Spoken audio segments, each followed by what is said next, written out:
Hermanos, que el Señor les continúe bendiciendo en esta noche. Vamos a prepararnos ya para tener nuestra clase del capítulo 14 de nuestro libro. Si Dios permite, hoy culminamos este viaje que hemos tenido por los pasados meses de este libro titulado Incómodo. Así que yo le invito a que me acompañe a la página 201, si usted tiene el libro, y ahí vamos entonces a cubrir esa última sección titulada Comodidad contracultural. Así que hoy veremos dos puntos principales. Él hace como un resumen de todo lo que ha venido hablando en este libro y de todo lo que nos ha estado enseñando. Recuerden que tal vez la tesis principal de este libro es esta idea de que ser cristiano no es algo cómodo, de que la iglesia no es algo cómodo, de que esto no es para simplemente que las personas vengan a estar cómodas. El cristianismo, por definición de Cristo, cuando Él dijo, tú quieres ser un cristiano, quieres ser un discípulo, un imitador mío, el cristianismo por definición es algo que tiene que ver con la cruz, que tiene que ver con morir, que tiene que ver con negarnos a nosotros mismos. ¿Te recuerdan una y otra vez cuando Jesús dijo, todo el que me quiera seguir tiene que morir a sí mismo? Así que el cristianismo es incómodo. ¿Por qué? Porque ese ejercicio de negarnos a nosotros mismos es incómodo para nuestra propia naturaleza pecaminosa. Así que hemos estado viendo desde el principio cómo el autor presentó esta idea de la iglesia ideal, la iglesia de nuestros sueños, la iglesia que es cómoda, la iglesia donde yo siempre me voy a sentir bien, la iglesia donde todo es perfecto, nunca voy a tener una situación. Y él una y otra vez nos mostraba que esa iglesia simplemente existe en este momento en nuestra mente. Así que miren cómo él culmina este capítulo allá en la página 201, hablándonos en primer lugar de una iglesia acomodada. Hermano, vamos a ver en esos primeros párrafos ahí en la página 201 esta idea de cómo lamentablemente el cristianismo, o muchos dentro del cristianismo, ha tenido esta tentación de ser relevantes. Y esa es una palabra que el autor usa mucho en este capítulo. Ser relevantes para la sociedad. Cuando el autor dice eso, que una de las tentaciones más grandes de la iglesia es ser relevante a la sociedad, ¿qué usted cree que él se está refiriendo? Cuando él dice esa palabra, ¿qué implicará eso? Por supuesto, sí.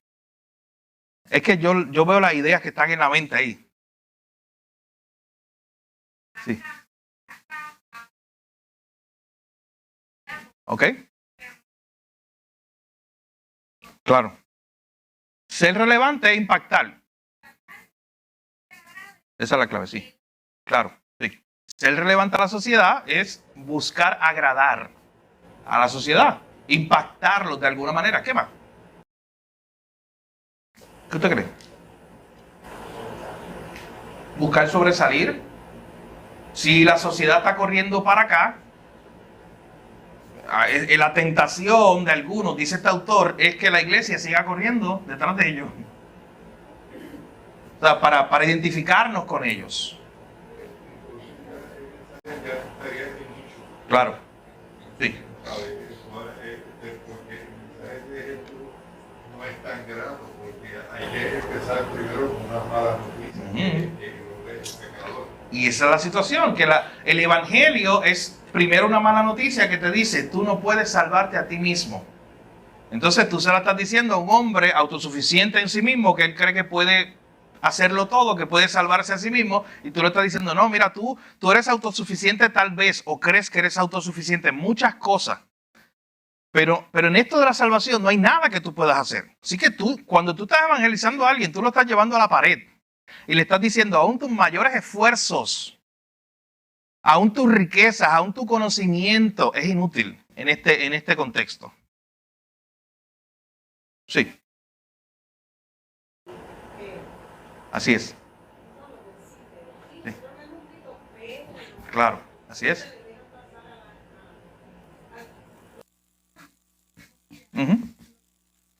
Sí.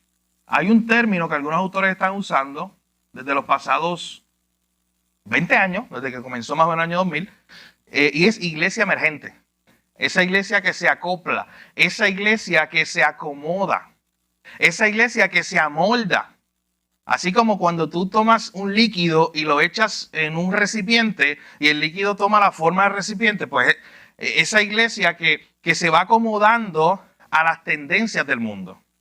Y si para el mundo la palabra pecado es muy fuerte, pues la dejamos de usar. Si el mundo entiende, o la sociedad entiende que no tenemos que enfatizar tanto esta idea de que un hombre, Dios lo diseñó así como hombre, y una mujer, Dios la diseñó como mujer, y que eso es lo único que va a funcionar en un matrimonio. Pero si el mundo empieza a cuestionar esa idea, pues la iglesia también baja el estándar. Esa es la tentación. Eso es lo que él está criticando, el autor, aquí en esta primera parte del libro. De hecho, voy a leer, miren ahí la página 201, escuchen lo que él dice. El cristianismo amigable con los simpatizantes interesados en él, trató de revivir la iglesia infundiéndole la lógica del mercado. O sea, era un cristianismo friendly, amigable con el mundo. Y seguía las tendencias del mercado del mundo. Lo que el mundo quería hacer, ahí estaba la iglesia haciéndolo. El cristianismo inconformista trató de revivir la iglesia obsesionado con la novedad y la relevancia. Oye, tenemos que modificar nuestro mensaje, no podemos seguir predicando esto porque no estamos siendo relevantes. La Biblia es un libro antiguo. Así que mejor prediquemos unos sermones pequeños, cortos de moralidad. De hecho, usted sabe que hay movimiento incluso, cuando usted estudia la historia de la predicación en los últimos años, que ha reducido el tiempo de predicación a 10 minutos, 15 minutos lo más, porque ese es el tiempo es que la gente puede concentrarse. O sea, vivimos en una sociedad donde la gente puede concentrarse 10 minutos, pues yo voy a predicar 10 minutos. Entonces, noten la idea de que nos estamos amoldando, nos estamos acomodando una y otra vez al mundo. Y escuchen lo que él sigue diciendo.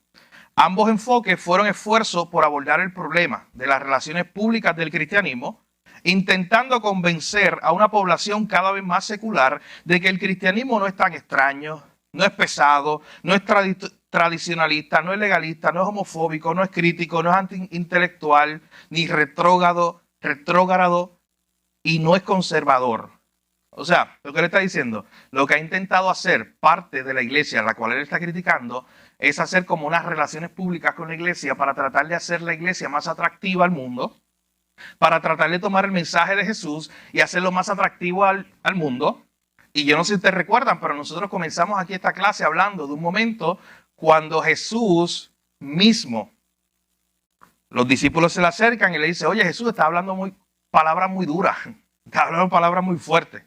Y Jesús le dice a sus discípulos, oye, pero ustedes también quieren irse, así como se ha ido las multitudes que antes me seguían y ahora cuando empecé a hablar de la cruz y cuando empecé a hablar del discipulado, se están yendo.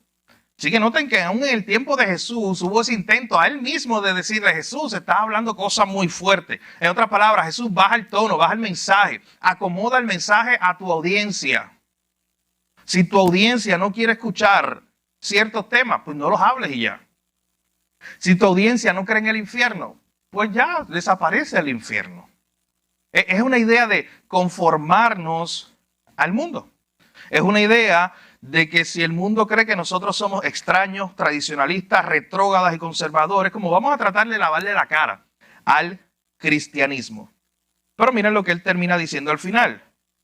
El problema con esto es que hemos llegado al punto donde el cristianismo se dedicó más a disculparse y a aprobar la cultura que a ensalzar a Cristo y a transformar la cultura. Miren qué importante lo que él acaba de decir.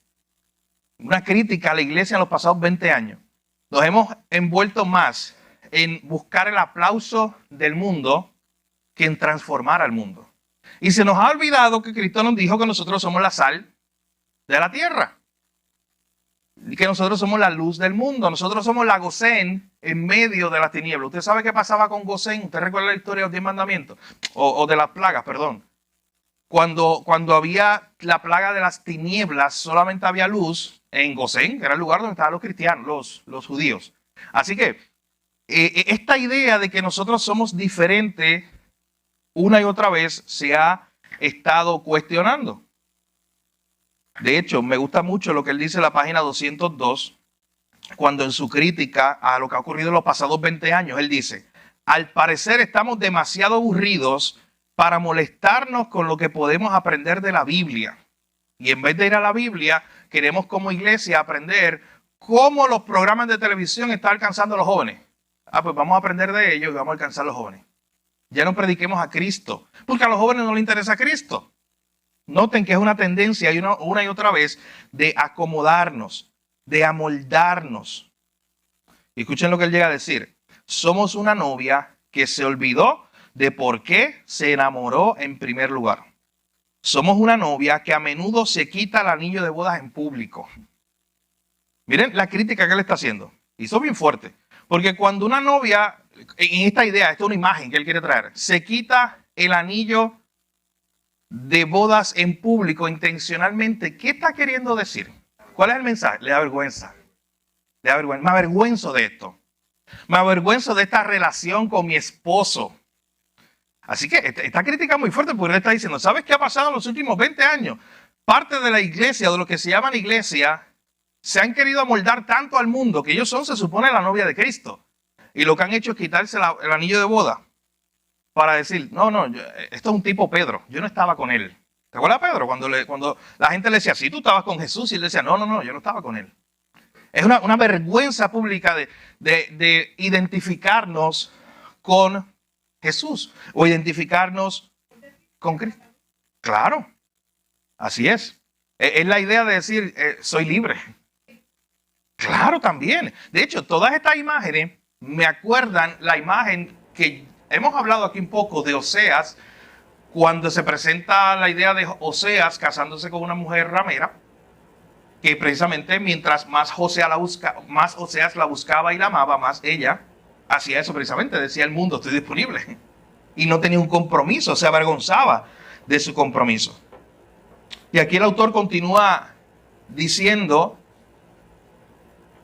que este tipo de cristianismo, al final de la página 202, atrae a las masas. Este tipo de cristianismo light, que a mí no me gusta ni llamarlo cristianismo porque no lo es, pero este tipo de cristianismo que se ha moldado al mundo, ¿sabes qué? Están llenas esa iglesia. O sea, atrae a las masas. ¿Por qué? Porque nos parecemos mucho a ellos. Pero mire lo que él llega a decir. Atrae a las masas, pero no es algo más que moralista y terapéutico. Entonces el pastor ya no se llama pastor, ahora se llama coach. Hermano, usted no sabe, yo por parte de lo que he hecho en los pasados años, he tenido que ver con muchas iglesias. O sea, me refiero a ver la información de muchas iglesias. Hermanas, aquí en Puerto Rico y en Estados Unidos, a través de sus páginas de internet, a través de sus directorios. Y a veces a mí me sorprende cuando empiezo a ver esos nombres que cambian y ya ni siquiera nos queremos identificar con el nombre iglesia. ¿Usted sabía eso? Que hay grupos que ya intencionalmente no le llaman iglesia. Y no es por otra cosa porque se avergüenza de ese término. Comunidad tal. El Centro Terapéutico Religioso y Espiritual del Sur. Vamos a cambiar el nombre de la iglesia, a ponerle ese. Claro, cualquier nombre, acuérdate, hay una intención, porque una cosa es tú llamarte iglesia tal. Eso está muy bien, ponle el nombre que quiera, que sea bíblico, eso, no hay problema, no he dicho eso. El problema es cuando te avergüenzas del término. Cuando no quieres usar el término porque quieres ser relevante a la sociedad. Ahí radica el problema. Entonces, el pastor se llama coach o líder, consejero, guía, gurú, lo que tú quieras, pero no se llama pastor. Se avergüenza del término pastor. No se llama iglesia, se llama centro, comunidad, lo que sea. Y noten que tratan una y otra vez de tomar todos los elementos tradicionales de la iglesia y dejarlos a un lado porque nos avergonzamos de ellos. Porque queremos amoldarnos, queremos acomodarnos al mundo. Y eso, mis hermanos, lo que procura o lo que produce es un grupo de personas con tendencia o que creen que el evangelio es algo terapéutico, como ir al psicólogo, como ir al centro de rehabilitación o algo como eso. Compartieron una meditación en el chat de los caballeros y era de esto mismo. somos llamados a ser diferentes. Así es. Somos llamados a ser diferentes, pero por el suavizar el mensaje, pues prácticamente la iglesia se ha vuelto muchas que se llaman iglesias, sitios de pues, que la gente va porque simpatizan. Sí. Y como no se les confronta con lo del pecado, Claro. y eso, pues siguen yendo. Es demasiado cómodo. Sí, así es. De hecho, el autor también nos dice en la página 212 que esto lo que produce es cristianos, entre comillas, no son verdaderos creyentes, pero se llaman así, moralistas. Hay un autor muy antiguo que yo estoy leyendo en mi tiempo devocional, se llama Thomas Watson, un autor de los puritanos. Hace como 400 años escribió sus sermones. Y hace poco leí algo de él que él decía, ¿sabes qué? El ser moralista es como coger a Adán y ponerle una mejor ropa. ¿Entiendes? Ese Adán que es pecador, ese Adán que está en pecado. Y tú vestirlo más bonito. ¿Entiendes? No es tener la salvación en Cristo Jesús, una transformación, tener un nuevo Adán, no. Es tomar el viejo Adán y ponerle una ropita y un lacito. Eso es ser moralista. Esa idea. Lo que hablamos el domingo. ¿Recuerdan cuando hablamos de este término renacer? Cuando Pedro nos dice que en Cristo hemos renacido, somos nuevas criaturas. Hablamos de esta idea de Nicodemo. De que lo impactante de Juan capítulo 3 es lo que le dice Jesús a Nicodemo, mi hermano. Quiero repetirlo para que estemos muy claros en eso. Jesús le dice a Nicodemo, Nicodemo, todo lo que tú traes no te sirve. Tú traes tu riqueza, eso no te sirve para salvarte. Tú traes tu estatus, eso no te sirve para salvarte. Tú traes tu conocimiento teológico porque eres un maestro. Era el maestro de Israel, le llamaban. Eso no te sirve para salvarte. Nicodemo, no es un pequeño arreglo que hay que hacerte. Nicodemo, yo te tengo que destruir y te tengo que hacer de nuevo. Porque tú no tienes nada en ti mismo que te salve. No es como que tú tienes algo. No es como que Jesse tiene el 75% de buena que es, de bondad en ella. Y Jesús viene a su vida y añade el 25% y ya está completa. Es salva. No, es que ella estaba perdida, el 100% perdida. No había nada bueno en ella, bíblicamente, ni en mí ni en ti. Y Cristo viene a nosotros, mi hermano, y no es que corrige algo, es que nos hace una nueva criatura, completa. Esa es la idea del nuevo nacimiento. Pero todos estos grupos que se han acomodado no predican el nuevo nacimiento. No predican eso que Jesús le dijo a Nicodemo de que tú tienes que nacer de nuevo. ¿Tú sabes qué te dicen? Oye, Luis, tú sabes que tiene unos pequeños fallos, pues no le llaman pecado. Tiene unos pequeños fallos, pero se corrigen por aquí, un parchito aquí, un parchito acá. Y ya, Luis, tranquilo, estás bien con Dios. Nos avergonzamos, claro. Un poquito de masilla. Y se corrige Luis, un poquito más silla. Sí.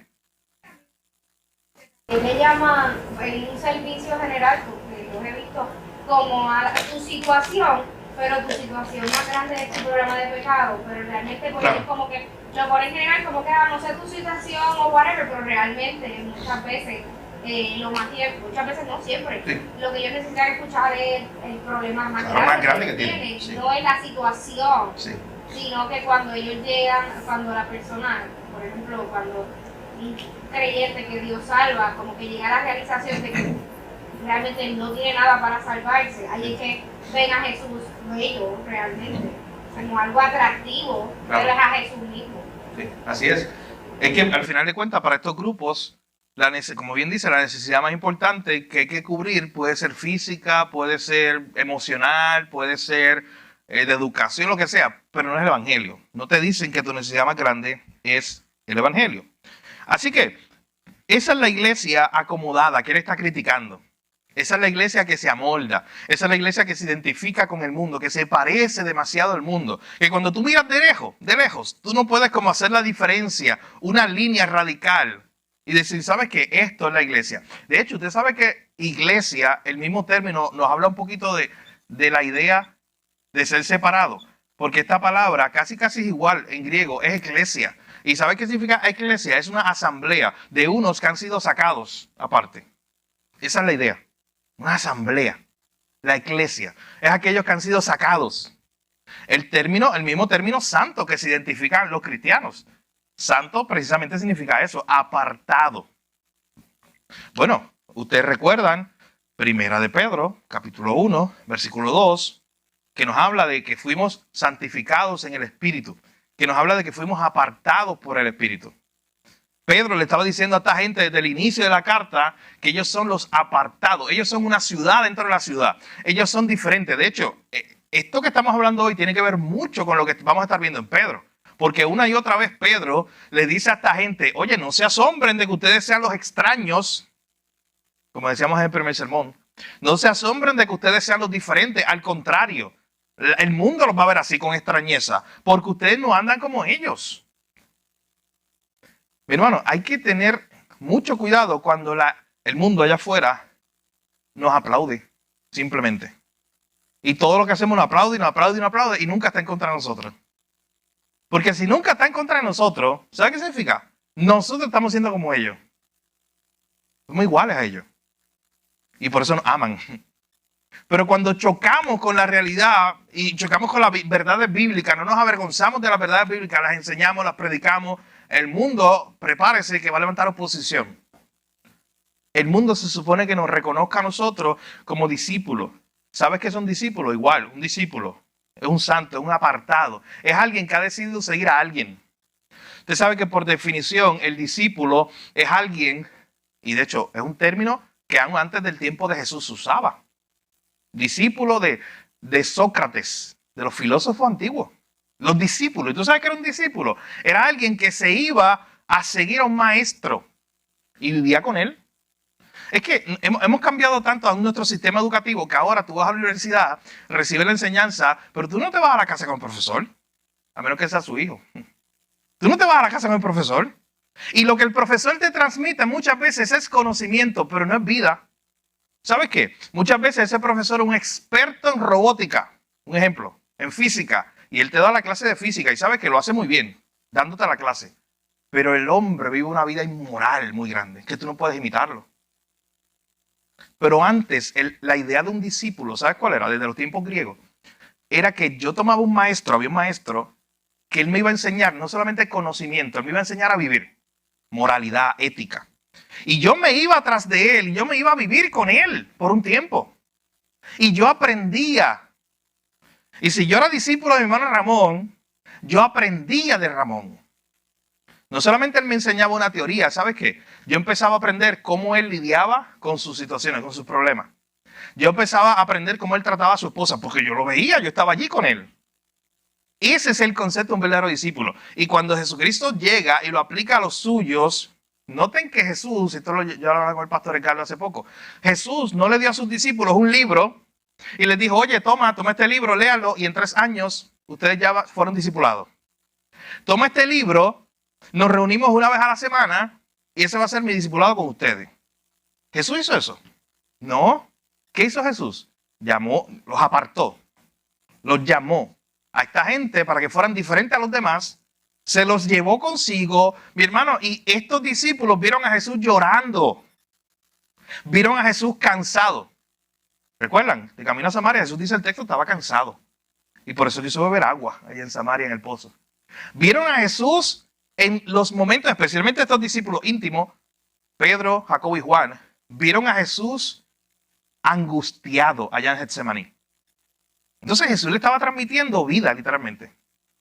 Pero esta gente estaba apartada, estaban separados.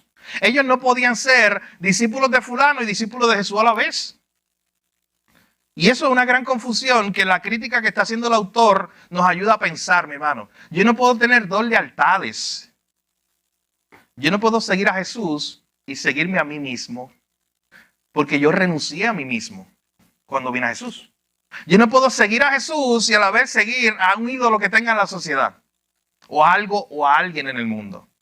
No puedo tener 2 señores, Jesús dijo. ¿No se acuerdan cuando dijo? Porque es que voy a amar a uno y al otro lo voy a aborrecer. Nuestro corazón no tiene espacio para 2 señores. Y la lealtad que requiere ser un discípulo, ser apartado, mi hermano, es una lealtad completa a Jesús. Así que, noten que importante es saber que mientras el mundo está buscando acomodarse, amoldarse, ser igual, la iglesia está buscando ser igual al mundo, Cristo, desde sus inicios, aquí en su ministerio, dijo muy claro la importancia de nosotros ser los separados, los diferentes. De hecho, miren lo que dice el apóstol Pablo en Romanos capítulo 12. ¿Alguien que lo pueda leer? Un texto muy conocido, pero miren qué dice Romanos capítulo 12, versículos 1 y 2. ¿Lo tiene ahí? Escuchen bien lo que dice este pasaje. Por las misericordias de Dios, que presentéis vuestro cuerpo en sacrificio vivo, santo, agradable a Dios, que es vuestro culto santo. No os conforméis a este siglo, sino transformados por medio de la renovación de vuestro entendimiento, para que comprobéis cuál sea la buena voluntad de Dios, agradable y perfecta. Este capítulo 12 comienza una nueva sección en el libro de Romanos. Por los primeros 11 capítulos, Pablo te estuvo hablando del Evangelio, lo que hizo Dios en Cristo para salvarnos. Todas esas misericordias que hemos recibido, toda esa gracia que hemos recibido. Y después empieza el capítulo 14 con aplicaciones. ¿Cómo podemos aplicar todas esas verdades? ¿Cómo debemos vivir ahora como cristianos a la luz de todo lo que hizo Jesús? Y por eso empieza el versículo 12. Así que, por todo lo que Jesús ha hecho por ustedes, salvándolos, cuidándolos, dándoles una vida nueva, yo les ruego por toda la misericordia de Dios, por toda la misericordia que ustedes mismos han recibido, que se presenten al Señor como un sacrificio vivo.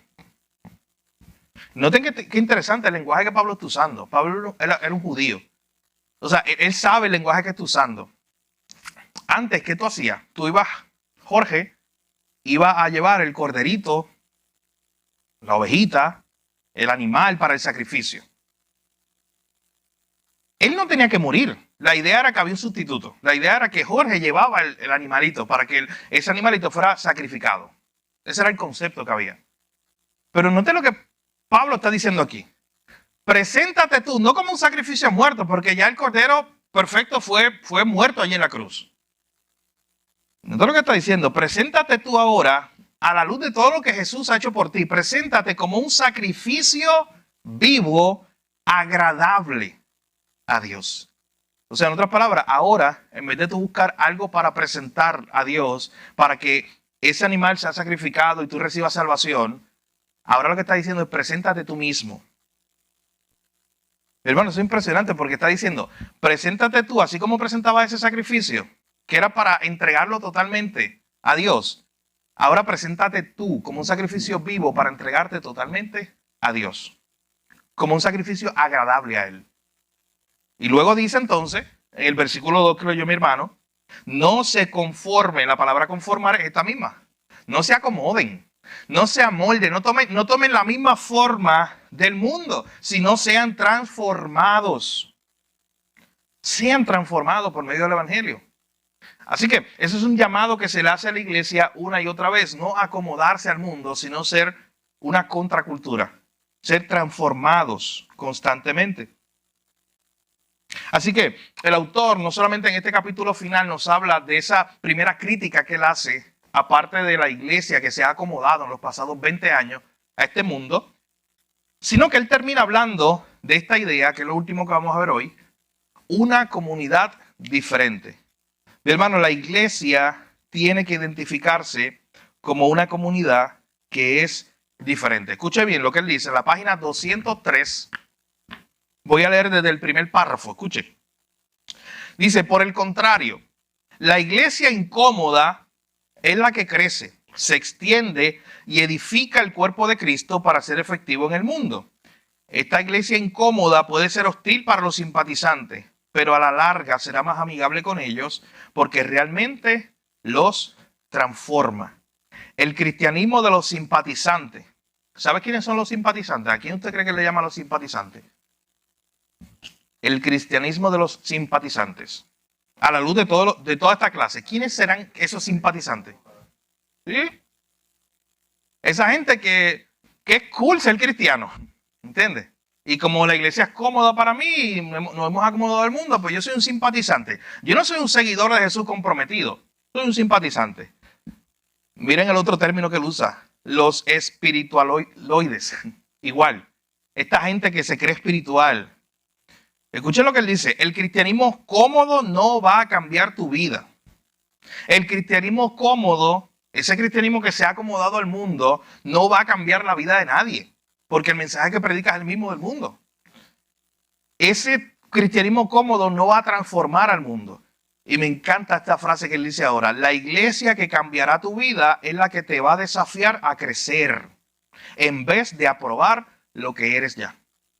Hermano, si usted compró este libro y usted gastó $10, esa frase es una de las que los vale. A veces usted tiene un libro y tiene 200 páginas y literalmente, mi hermano, lo vale por una oración que tiene, por una palabra, por una idea que tiene el libro. Literalmente eso ocurre. Son pocos libros, mi hermano. Yo creo que usted entienda eso. Son pocos libros los que usted va a tener, fuera de la Biblia, claro, libros escritos por nosotros, que todo lo que hay ahí, todo es oro. No, mi hermano, aquí hay oro, hay plata, o sea, cosas que tienen valor, pero no tienen tanto valor. Y hay ideas específicas que son como clave en cada libro que usted estudie. Esta es una de esas ideas. Esta es una de esas pepitas de oro que contiene este libro.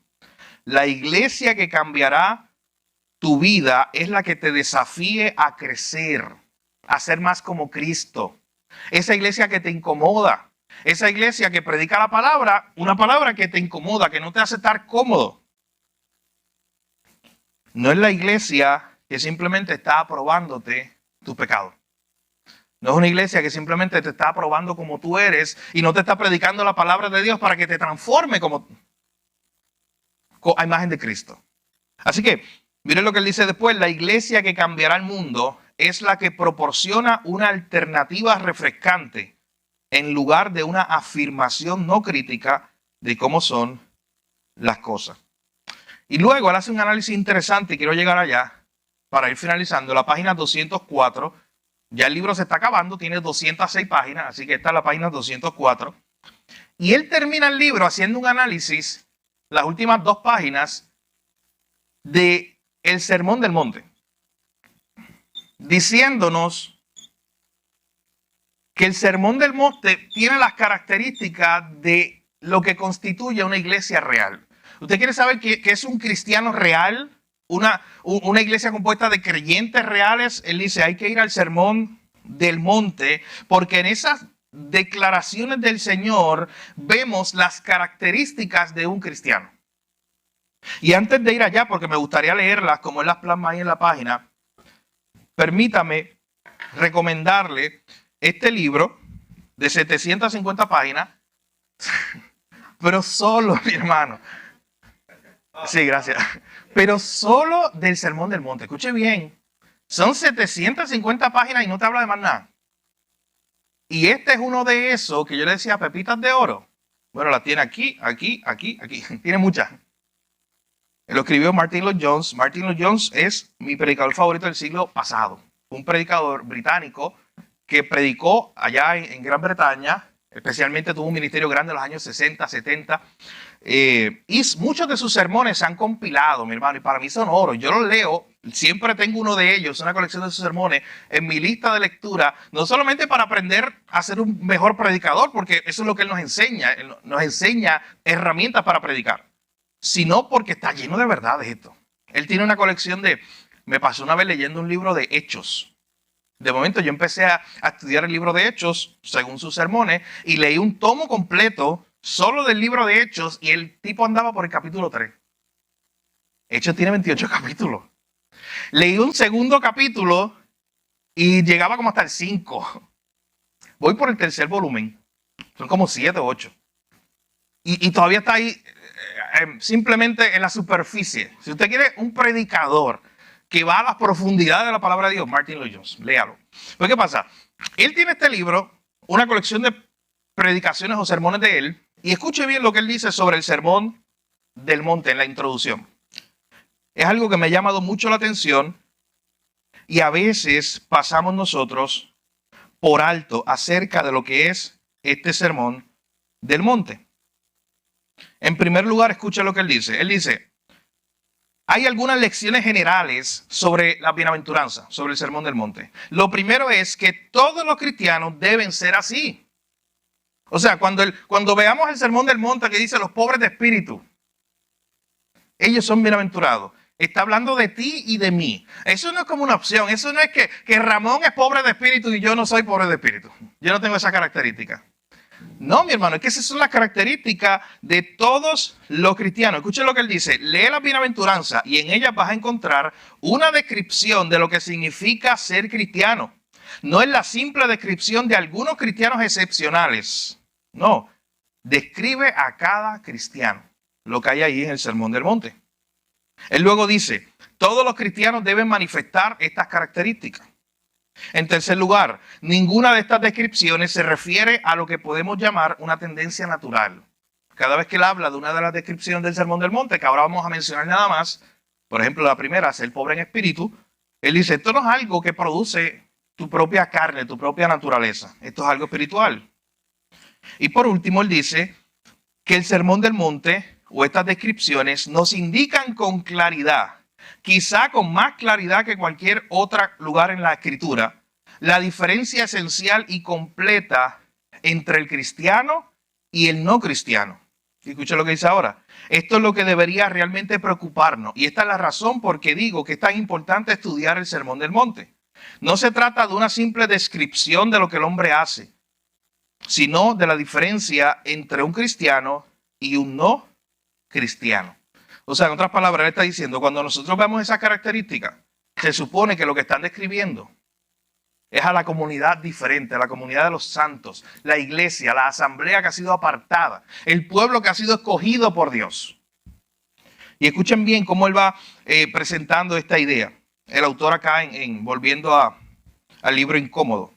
Él dice, en primer lugar, la primera bienaventuranza que se presenta en Mateo capítulo 5, versículo 3, es ser bienaventurados aquellos que son pobres en espíritu, porque de ellos es el reino de los cielos. Usted sabe que esa es tal vez una de las más importantes de las bienaventuranzas, la primera, es como el fundamento. ¿Usted sabe por qué? Porque el pobre en espíritu es aquel que tiene o manifiesta una bancarrota espiritual. Usted sabe que el pobre en espíritu es el que dice, yo no tengo lo suficiente para salvarme. No, yo no soy rico en espíritu que yo puedo salvarme a mí mismo. Yo no puedo salvarme, por eso tengo que ir corriendo a Jesús. Así que lo que hace el pobre en espíritu precisamente es manifestar lo opuesto a la autosuficiencia. Escuchen lo que dice el pastor John MacArthur sobre esto. Ser pobre en espíritu es lo opuesto a ser autosuficiente. Se refiere a la profunda humildad de reconocer la absoluta bancarrota espiritual de uno mismo cuando estamos apartados de Dios. Ser pobre en espíritu describe a aquellos que están agudamente conscientes de su estado de perdición y que no tienen ninguna esperanza fuera de la gracia divina. Esos son los pobres de espíritu. Y por eso dice que bienaventurados, bendecidos, felices son los pobres de espíritu, porque de ellos es el reino de los cielos. ¿Tú sabes quiénes son los pobres de espíritu? Los que reconocen en primer lugar que no merecen el reino de los cielos. Por eso ese verso es tan importante, el verso 3 en la bienaventuranza. Los pobres de espíritu son aquellos, por eso identifica a todo cristiano. Porque todo cristiano debe partir de esa idea de que yo no merezco estar allá. Ese reino de los cielos no me pertenece a mí por naturaleza. Yo no tengo los méritos para estar en el reino de los cielos. Pero como yo no tengo los méritos, yo voy a Cristo y yo reconozco mi pobreza espiritual. Y como yo reconozco mi pobreza espiritual, es que el reino de los cielos me pertenece. Esa es la idea del versículo 3. Y él dice, y el autor aquí, Brian McCracken, dice, de eso se trata el Sermón del Monte, de describir a aquellos que conforman una comunidad diferente.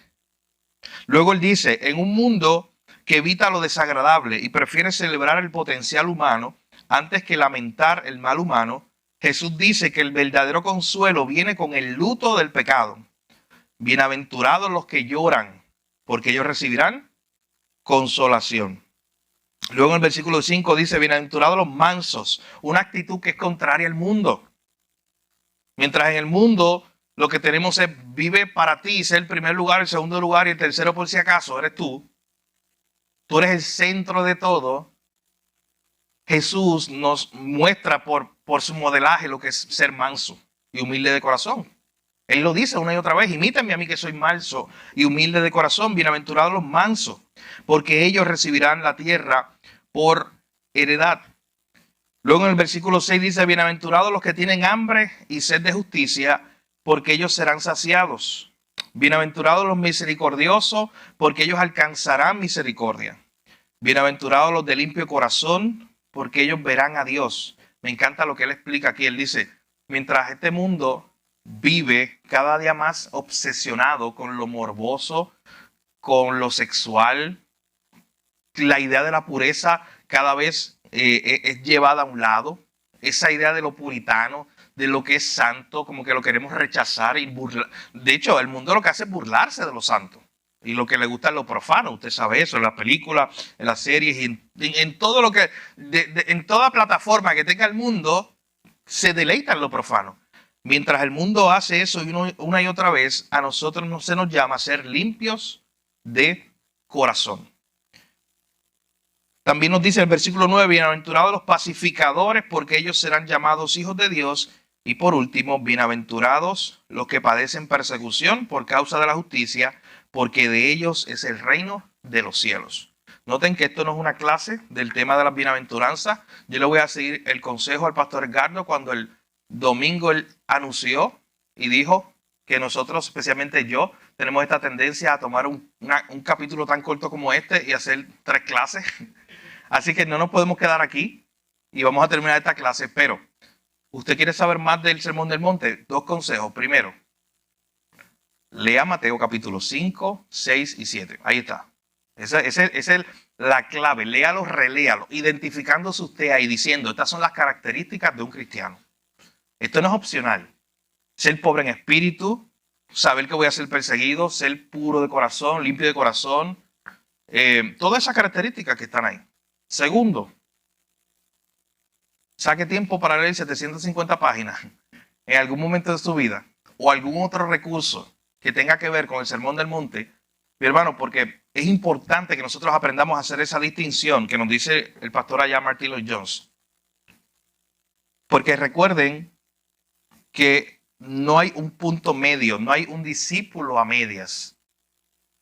Para yo ser esa iglesia contracultural, para yo ser una iglesia diferente que impacte al mundo y transforme al mundo, yo tengo que ser una iglesia que está aquí, o una persona, perdón, que está aquí o está aquí.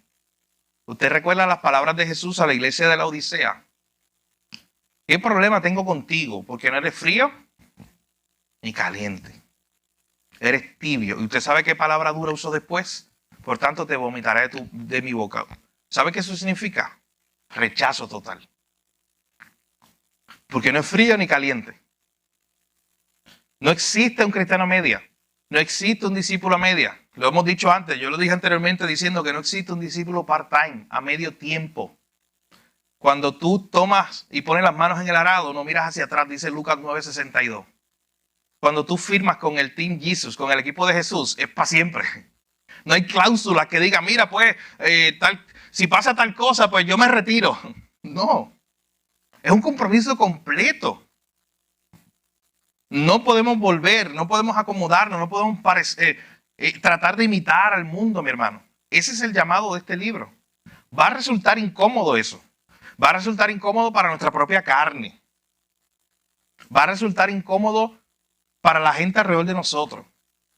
Pero este llamado de ser sal y luz, de ser diferentes, es un llamado que todos estamos llamados, valga la redundancia, a obedecer. Miren lo que él dice aquí, ya finalizando la página 206, hablando de una iglesia que necesita ser diferente. Dice, estoy en el tercer párrafo. Es un reino, hablando de la iglesia, es un reino de sal y de luz. Es decir, es un reino diferente. La sal no tiene valor si pierde su función de sabor y preservante. La luz es valiosa solo en la medida en que contraste con la oscuridad que le rodea. La iglesia necesita ver todo esto no como una vergüenza o una carga, sino como un privilegio y una alegría. Tenemos que sentirnos admirados de ella, cautivados por ella, compelidos por su inmensidad. Cada vez que el platillo del pan y el jugo pasa por nuestro banco, cada vez que agarramos la mano sudorosa de nuestro prójimo para orar, cada vez que cantamos los coritos, debemos ver que todo eso es milagroso. O sea, en otras palabras, no nos dejemos de asombrar por la reunión de los santos. Ustedes saben que ese es uno de mis términos preferidos. De hecho, yo lo uso en muchas ocasiones cuando voy a saludar a la iglesia o a orar. La idea de que estamos aquí los santos. Y no debe dejarnos de asombrar el milagro que es que aquí el domingo nos estemos reuniendo nosotros, personas tan diferentes, con background tan diferentes, que todos tenemos algo en común, que estábamos perdidos, éramos pecadores y reconocimos que éramos pobres espirituales, que no podíamos salvarnos a nosotros mismos y recibimos esa salvación en Cristo. Y nos estamos juntando, ¿para qué? Para adorar al Señor, para reconocerlo a Él como lo más valioso. Nunca debemos de asombrarnos de este milagro que es la iglesia. No importa lo incómoda que sea, nos dice el autor. La realidad de la iglesia, independientemente de su rutina, es revolucionaria. No importa que seamos impopulares. Escuche bien, no importa que el mundo no nos aplauda. Nuestro propósito es profundo. Somos la sal y la luz del mundo. Somos la esperanza del mundo, nos dice este autor. Y termina diciendo, somos misteriosamente parte de un plan cósmico que Dios conoce desde la eternidad. Tenemos una herencia eterna, lo que acabamos de ver el domingo pasado con Primera de Pedro. La incomodidad que estamos sufriendo en esta vida es algo pequeño comparado, mi hermano, con lo que estaremos haciendo nosotros en la eternidad. Esta incomodidad que tú puedas decir, oye, es que es muy incómodo ser cristiano, Luis. Jole, yo mejor me quedo en casa. Es que es muy incómodo estar con la gente, lo que hemos hablado en toda esta clase. Bueno, la portada del libro. ¿Usted la vio? Si tiene el libro ahí, mire la portada del libro. Es que, de hecho, ellos fueron tan intencionales, si usted los ve, que en la portada del libro está describiendo una imagen, de hecho está por allá, yo no sé si la pueden poner. Yo creo que la borraron, no sé. Pero en la portada del libro, usted lo que tiene es un banquito y dos personas sentadas. Una está vestida con chaqueta, corbata, la otra tiene maones y un jacket. O sea, simplemente pensando aún en la manera de vestir somos tan diferentes. Y estamos en los extremos. Esta idea de que como somos diferentes, yo no me voy a meter mucho en tu vida ni tú en la mía. Y venimos a la iglesia al checkmark, a solamente hacer la idea de que culturalmente somos cristianos, venimos a visitar la iglesia y por ahí mismo me voy. Si algo nos enseñó esta clase, mi hermano, es que la iglesia, la novia de Cristo, la iglesia es mucho más que simplemente una reunión de nosotros para compartir, para vernos, para abrazarnos. Eso es parte de, pero es mucho más que eso. Es algo misterioso, me gusta el término que él usa. Es lo que Dios está haciendo, mi hermano, salvando a los redimidos. Por eso nunca se pierda lo milagroso que es estar aquí en la iglesia. Usted saber de que usted pertenece a una iglesia. Y más que saber que pertenece a esta iglesia local, es saber que pertenece a la iglesia universal, al reino de Dios. Y que usted no merecía estar ahí. Que usted no merecía estar en el reino de los cielos. Y que usted está por gracia. Pero que usted cuando se reúne aquí, usted se reúne con un hermano que tiene la misma historia que tú en ese sentido. Estaba en bancarrota espiritual, estaba perdido, Dios lo salvó. Y ahora tú estás llamado en este viaje que estamos juntos hacia la tierra prometida, hacia el cielo. Estás llamado a ayudar a tu hermano en ese camino. Estás llamado a invertirte en tu hermano. O sea que Walter va de camino, Ramón va de camino, yo voy de camino, pero no como entes independientes, mi hermano. Simplemente. Es para ayudarnos el uno al otro en este caminar. ¿Va a ser incómodo? Claro, porque Walter no piensa igual que yo. ¿Va a ser incómodo? Claro que sí. Porque puedes tener otros pensamientos, otras ideas. Un buen ejemplo, así es. Así es. El autor lo pone en varias ocasiones, un buen ejemplo. Somos diferentes, pero estamos unidos en una sola carne. Y hay un sacrificio que se hace de parte y parte, hay una negación que se hace de parte y parte para que eso funcione. Así que la iglesia incómoda, nos dice el autor resumiendo, no es la más atractiva, pero al final es el diseño de Dios. Es el diseño del Señor y me gusta la imagen que él presenta al final. Él dice, llegará ese momento donde por fin seremos la iglesia perfecta que anhelamos. Escucha eso, eso va a llegar. La novia impecable en un banquete de boda inimaginable. Ese sueño se hará realidad. Así él termina. O sea, llegará un momento donde usted y yo estaremos con el Señor por la eternidad, una iglesia perfecta, pura, sin mancha. Donde ahí usted no va a tener más problemas con Jorge. Nunca más. No hay pecado. No hay situaciones. Mientras esté en esta realidad, mi hermano, debe abrazar la incomodidad de la iglesia. En el sentido de todas las situaciones que ocurren. De todas las incomodidades que me pueda causar. porque muchas veces son parte del crecimiento de lo que Dios quiere hacer en mi vida.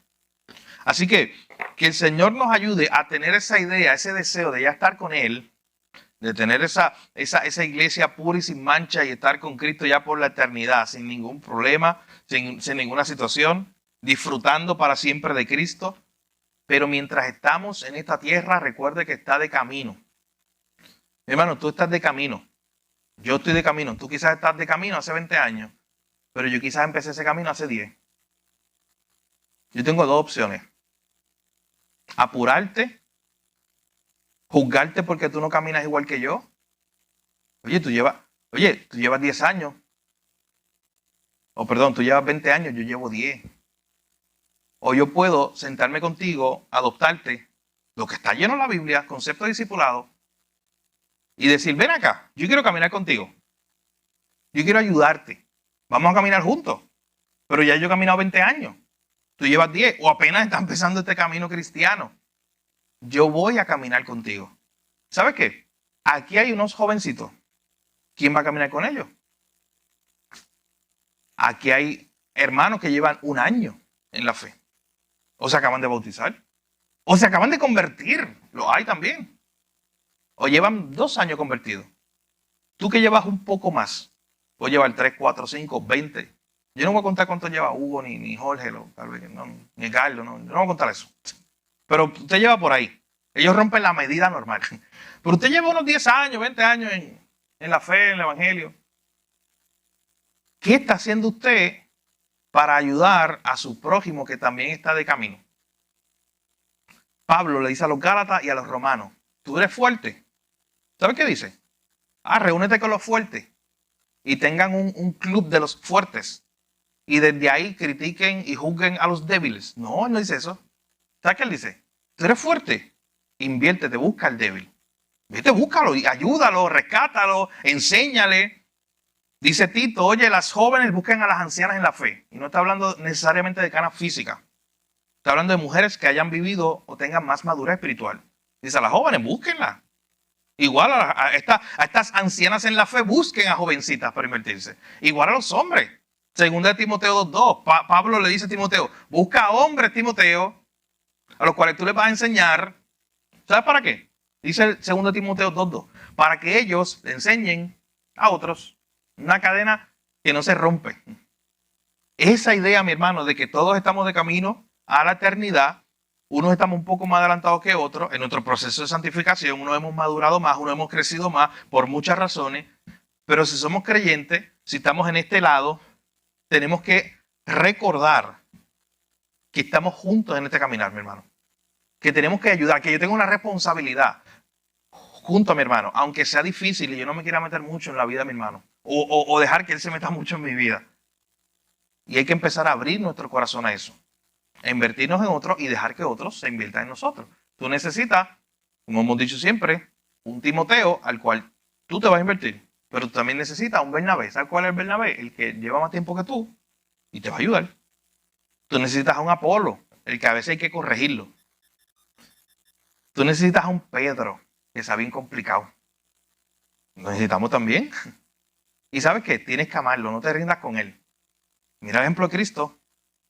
No te rindas a la primera, ni a la segunda, ni a la tercera. ¿Cuántas oportunidades le dio Cristo a Pedro? Ámalo. Invierte tiempo. Ese es el llamado que el Señor nos da para que nosotros sigamos el diseño de Dios para la iglesia. Mi hermano, nosotros tenemos 2 opciones y con esto cierro. Porque si no va a pasar lo que decía Carlos. Y vamos a tener una segunda parte el próximo miércoles. No, con esto cierro. Miren, tenemos al final 2 opciones. Tenemos la opción de ser una iglesia que se está acomodando demasiado al mundo, que simplemente está sobreviviendo y que venimos aquí como un club y vamos a venir y demás. Vamos a cambiar el nombre. Si es así, vamos a cambiar el nombre. El centro tal, y a mí me empiezan a llamar coach, y al pastor Carlos empieza a llamar coach, y ya. Eso es lo que vamos a hacer. Y venimos, damos una terapia moralista de 10 minutos, porque no pueden ser más de 10 minutos, y nos vamos. Y ya usted regresa al otro domingo a la terapia psicológica, o terapista, o moralista, como queramos llamarle. O vamos a ser la iglesia de Dios, donde estamos los redimidos por gracia. Los que eran pecadores, que estaban perdidos, encontraron la gracia de Dios en Cristo, Cristo los salvó, los está transformando y ahora uno al otro están en este proceso de crecer juntos. No va a ser cómodo eso, mi hermano, pero ese es el camino que el Señor nos ha mostrado para hacer la iglesia que Él quiere que seamos. Usted sabe que Cristo dijo que el camino que lleva a la vida eterna, ¿cuál es? No es el camino espacioso, no es el camino que está muy cómodo, es el camino estrecho. Así que es incómodo, es estrecho, usted preferiría el ancho. Cuando usted va a un carro, a una carretera, y usted dice, no, yo tengo estas dos opciones, no, yo prefiero el camino ancho, las curvas anchas. Yo no quiero meterme por esos caminos pequeños y estrechos, pero es el camino que Dios ha escogido, el camino estrecho para nosotros. Así que si es el camino que Dios ha escogido, aunque es incómodo, aunque es sacrificial, ser un creyente es incómodo. Vivir como Cristo, delante de este mundo caído, delante de tu familia, delante de tus amigos, vivir como Cristo, delante de tus compañeros de trabajo, eso es bien incómodo. Pero es el camino de lo que Dios nos ha llamado a servir.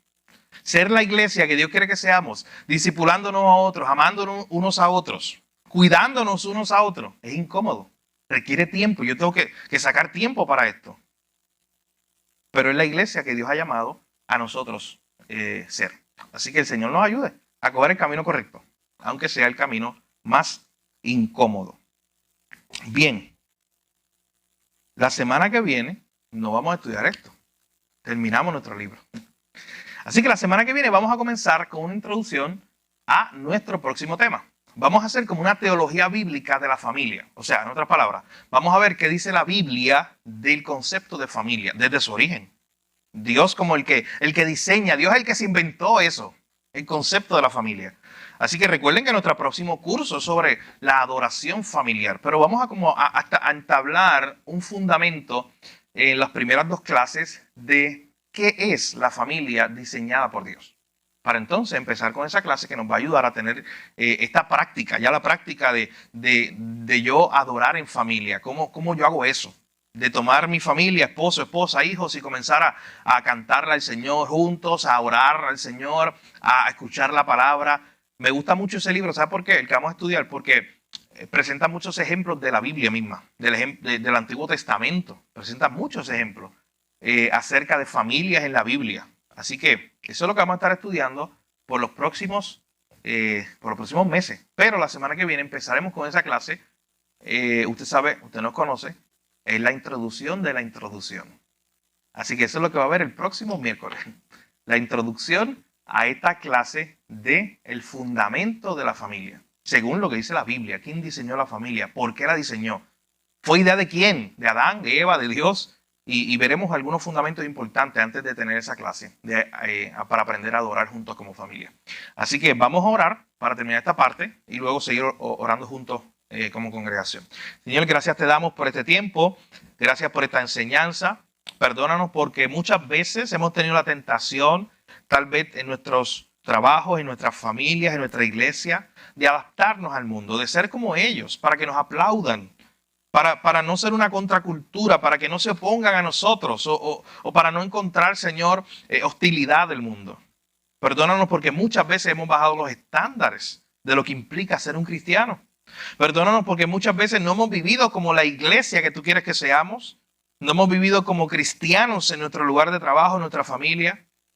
Ayúdanos, Señor, a tomar las implicaciones de lo que significa ser un discípulo. Un discípulo a tiempo completo, un discípulo que ha renunciado a todo, incluso a sí mismo, para seguir a Cristo.